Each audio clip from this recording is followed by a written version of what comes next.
মাধ্যমিক উচ্চ মাধ্যমিক ও মাদ্রাসার কৃতি পড়ুয়াদের সংবর্ধনা বিদ্যুৎ প্রতিমন্ত্রীর।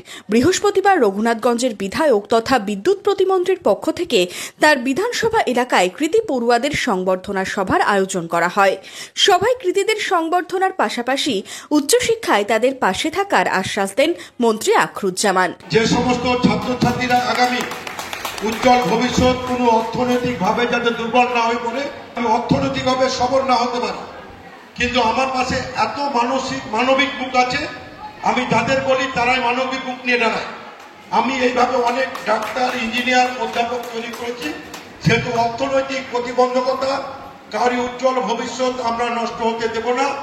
সরকারের যে পরিকল্পনা প্রকল্প আছে থাকবে, তার বাইরে আমি ব্যক্তিগত উদ্যোগ নিয়ে আমি তাদের পাশে অর্থনৈতিক সাপোর্টটা দিয়ে দেবো। যার কিছু প্রয়োজন আপনারা আমাকে বলবেন। এদিন অনুষ্ঠানে সামিল হয়েছিলেন জেলা শাসক রাজর্ষি মিত্র, জঙ্গিপুর পুলিশ জেলার পুলিশ সুপার অমিত কুমার সাউ সহ অন্যান্য প্রশাসনিক আধিকারিকরা। আমাদের মতে রাষ্ট্রের একটাই কাজ, সেটা হচ্ছে গিয়ে মানুষের শিক্ষা, স্বাস্থ্য এবং বেসিক ইনফ্রাস্ট্রাকচারের আয়োজন করা। আজকে যত কৃতি ছাত্রছাত্রীকে সম্বর্ধনা জানানো হচ্ছে, কৃতি বলতে আমরা তাদের এই বিধানসভার মধ্যে নম্বর তো কেবলমাত্র একটা নম্বরই, যারা বেশি নম্বর পেয়েছে আমরা কেবলমাত্র তাদেরকে সম্বর্ধনা জ্ঞাপন করছি।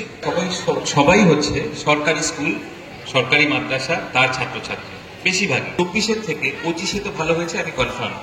বোথ মাধ্যমিক, উচ্চ মাধ্যমিক এবং 24-এ আমাদের মাদ্রাসা যদি আমরা বলি ওইভাবে বেশি সংখ্যক টপার ছিল, সেটা বলতে পারি। কিন্তু অ্যাজ আ হোল রেজাল্ট কি হয়েছে সেটা আমি জানি না, কিন্তু টপারের সংখ্যা দিয়ে কেবলমাত্র বিবেচনা করাটা ঠিক হবে না। মন্ত্রী সাহেবের খুব ভালো উদ্যোগ, যেটা আছে খুবই সফল হয়েছে।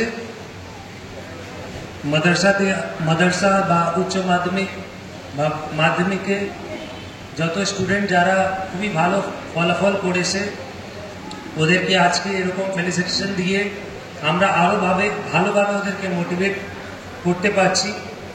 আশা করি এরা আমাদের ফিউচার জেনারেশন আছে, এই আমাদের ভারতবর্ষকে আরো ভালোভাবে আগে নিয়ে যাবে।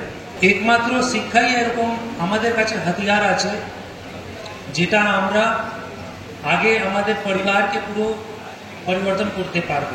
সংবর্ধনা পেয়ে যথেষ্টই খুশি কৃতি পড়ুয়ারাও।